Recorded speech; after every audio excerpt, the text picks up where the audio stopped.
The story of Ruth is, without a doubt, one of the most well-known narratives of antiquity. But most of the time, it is read merely as a beautiful romance about destiny and happy endings. Today, we are going to completely change that perspective. We will remove the lens of poetry and put on the lens of economics, sociology, and the agricultural market of the ancient world.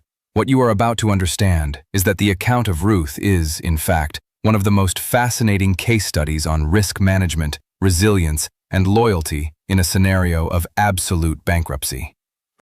To comprehend the brilliance and the weight of the decisions made in this journey, we must first map out how the foundation of society worked at that time. We are talking about a strictly agrarian and patriarchal ecosystem. Wealth was not in bank accounts, stocks, or precious metals locked in safes. True wealth was the land, the capacity to cultivate the soil, and, primarily, the family labor force to keep this entire machine running. All this equity, legal security, and right of ownership were passed down exclusively through the male bloodline. In this scenario, being a widow without male children wasn't just a deep emotional sorrow, it was an irreversible economic tragedy. Without a husband or a direct heir to secure the land, a woman lost her place in the primary financial system. She had no access to credit, couldn't manage family properties, and had absolutely zero state welfare or government safety nets. In practice, she became an economically invisible individual. It is exactly at this point of total collapse that we find Naomi. After losing her husband and 2 sons in the land of Moab, she finds herself completely decapitalized and vulnerable. She decides to return to her homeland, Bethlehem, but she is returning in a state of insolvency. As a pragmatic and realistic woman, she gives the only logical and sensible advice to her 2 Moabite daughters-in-law: stay in your own land. Staying in Moab meant returning to their parents' houses, having a chance at a new marriage, recovering social stability, and rebuilding their financial lives. It was, without a doubt, the safest choice for their future. And it is exactly here that Ruth makes a totally counterintuitive move for the market laws of that era. She chooses loyalty to Naomi over her own economic security. By saying the famous phrase that she would go wherever Naomi went, Ruth was, in practice, tearing up her only safety net. She accepted crossing a geographical and cultural border to enter a foreign nation, knowing perfectly well that she would carry the stigma of being a Moabite immigrant, a people who historically had heavy conflicts and tensions with Israel. Ruth accepted starting from absolute zero, in the most fragile and marginalized layer of the Israelite social pyramid. She knew the reality waiting for her wasn't a guaranteed rest, but extreme, physical labor, with no guarantee of food on the table at the end of the day. She bet everything on human value and fidelity, even when the math said she would lose. And it is in this scenario of colossal disadvantage that a brilliant agrarian mechanism comes into play to change her history. How could a woman at the absolute bottom of the social pyramid survive without capital and without credit? The answer to this question leads us to one of the most fascinating labor and agrarian legislations of the ancient world. Israel possessed a built-in social security code directly in its food production line. This mechanism was known as the law of Gleaning. To our modern mind, accustomed to taxes and government assistance, this might just seem like a recommendation for charity. But at the time, it was a rigid and unnegotiable economic rule. The law dictated that no landowner could harvest their crop to the very edges of the field. The borders of the plantation were untouchable zones by the owner. Furthermore, if during the harvest a sheaf of wheat or barley fell to the ground, professional workers were strictly forbidden to go back and pick it up. This agricultural surplus, this calculated margin of loss in the operation, had a specific destination defined by law. It belonged to the orphans, the widows, the poorest, and the foreign immigrants. This intelligent system ensured that the wealth generated by the land did not remain entirely concentrated in the hands of the landowners, creating a real margin of survival for the vulnerable. It was exactly within this marginal ecosystem that Ruth inserted herself. But do not be fooled into thinking it was a simple job. Gleaning was a brutal and physically exhausting process. Ruth had to walk right behind the reapers, under a scorching sun, bending her back hundreds of times a day to pick up individual ears of grain left on the earth.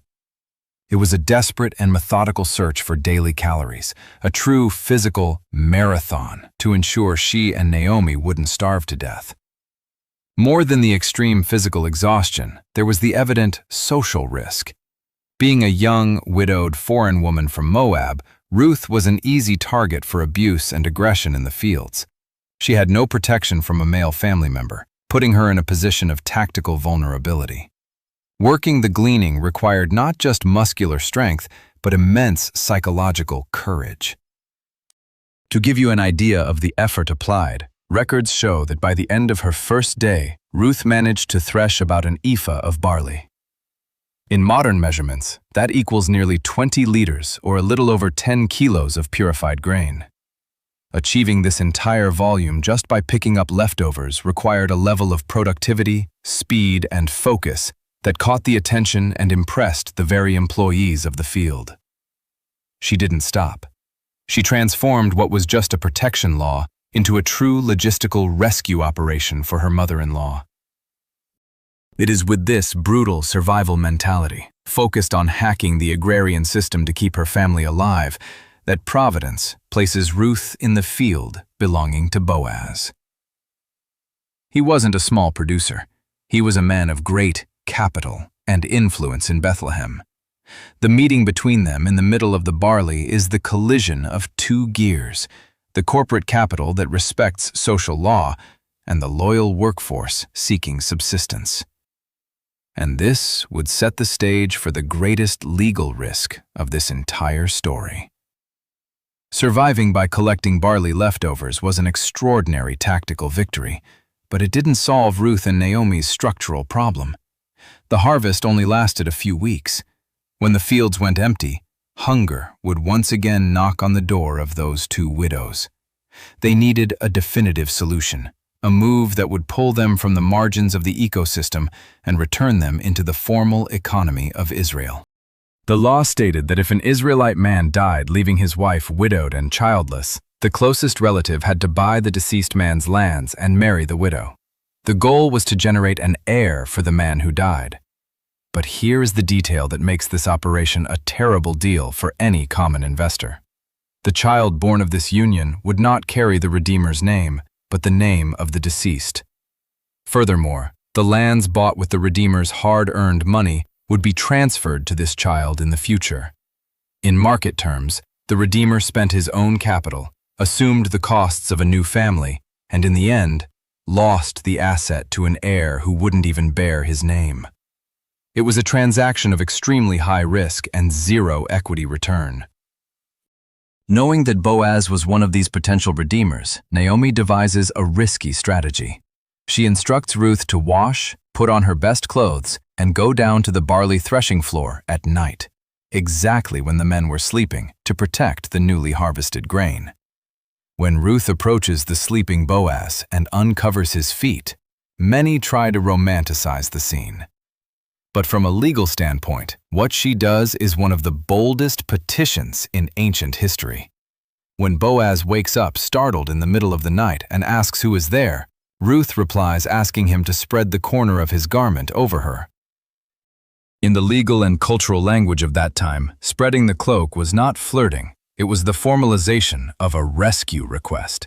Ruth was placing herself at the feet of a landowner and clearly saying, "Assume our debt, buy our lands, and rescue our family's name from absolute bankruptcy." She backs Boaz into a corner, appealing not just to his wallet, but to his sense of moral duty. Boaz is impressed by the integrity and audacity of that young foreign woman. He accepts the challenge to be the guarantor of that family. But he presents an immediate technical obstacle. The transaction could not be closed that night because there was a problem in the legal hierarchy. There was a relative closer than him, a man who had priority of purchase over the lands and over Ruth. Boaz would need to take the case to the city court first thing in the morning. Dawn breaks in Bethlehem, and the tension of Ruth and Naomi's plan reaches its peak. Boaz wastes no time and goes straight to the city gate. In the ancient world, the city gate wasn't just an entrance or a door. It was the court, the stock exchange, and the registry office, all concentrated in one place. That is where major commercial transactions and legal resolutions took place. Boaz gathers 10 city leaders as official witnesses and summons the relative who had legal priority over Elimelech's family lands. Here we see a true masterclass in negotiation. Boaz throws the bait perfectly. He informs the relative that Naomi's lands are available for redemption. The relative does a quick market analysis and accepts on the spot. For him, it looked like an excellent deal. He would buy the lands at a huge discount, annex them to his own estate, and increase his capital. He declares loud and clear before the leaders that he will redeem it. But then, Boaz reveals the hidden clause of the contract. He warns that on the exact day the relative buys the land from Naomi, he will also be obligated to marry Ruth, the Moabite, to keep the deceased's name alive over his inheritance. The math in the relative's head changes in a fraction of a second.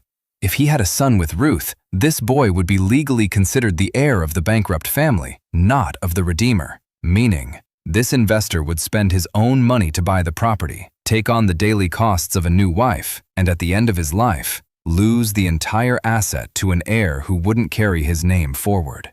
Worse still, this capital injection would dilute the inheritance he was already building for his own children. It was the exact definition of a toxic liability. The relative's response is the immediate reflex of someone who refuses to take a risk without a guaranteed financial return. He quickly backs down and states that he cannot redeem the land, justifying that it would ruin his own estate. And so, he transfers the right of purchase to Boaz. To seal this irrevocable agreement, they use the contract signing method of that culture. The relative takes off his own sandal and hands it to Boaz in front of the entire court. That shoe was the legal document validating that Boaz was now officially the Goel, the definitive redeemer. He bought the land, assumed the debt, welcomed the foreign widow, and backed the risk that absolutely no one else in the city was willing to take. The return on Boaz's investment and Ruth's loyalty was monumental and changed world history. They marry, and Ruth gives birth to a boy named Obed. That birth wasn't just a family celebration, it was the greatest injection of life into the economy of that house. Total bankruptcy and grief were reversed into a solid estate. Naomi, who had returned from Moab empty-handed with a destroyed future, now held in her lap the material and emotional guarantee of her days. But the final dividend of this operation crossed centuries. That boy, Obed, grew up and became the father of Jesse, and Jesse became the father of David. The foreign, bankrupt, and marginalized woman who bent down in the desert to pick up leftover grain hacked the system through her fidelity. She had her name carved into the family tree of Israel's greatest king, and generations later, into the very lineage of Jesus. The documentary of Ruth proves to us that true loyalty has an extremely high price. It requires putting your own skin in the game when the numbers tell you to run. But it is this absolute courage that activates the greatest rescues in history.